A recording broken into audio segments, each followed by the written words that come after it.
Brilliance Audio presents the unabridged recording of Turn to Stone by Jorge Magano. Translated by Simon Bruni. Performed by Timothy Andrés Pabon.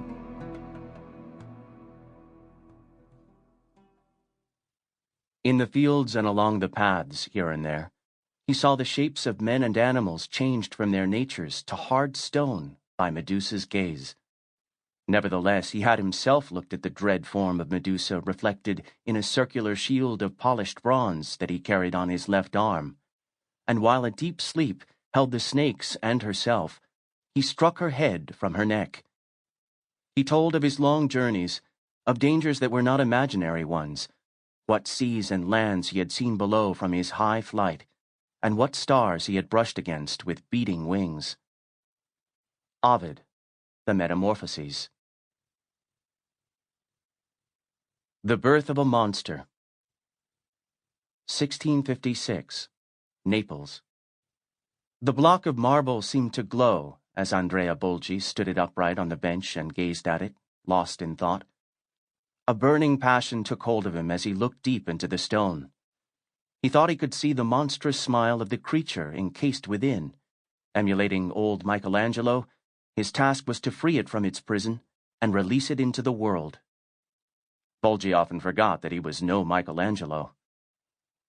Though the great master worked with agility, seemingly without effort, guided by his instinct or divine power, as he believed, Bolgi's methods were often criticized by his colleagues as being too coarse. They considered his work cold and static, at odds with the expressive, dynamic, theatrical trends of the time. But Bolgi did not care what others might say. He was euphoric as he worked on his new piece, a commission for the wealthy merchant Domenico Corsini, who had built a garden to house his sculptures of mythological subjects.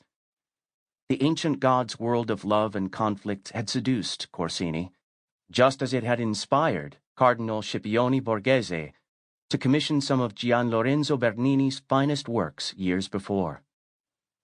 After this, nobody will doubt my ability, Bolgi thought with stubborn naivete as he set to work on the block.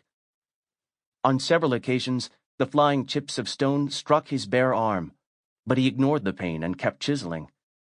The task would take weeks, but he would not rest until it was finished. For the first time in his life, Andrea Bolgi was determined to push his gift to its limits. On the third day of this work, a tall man with a bushy black mustache.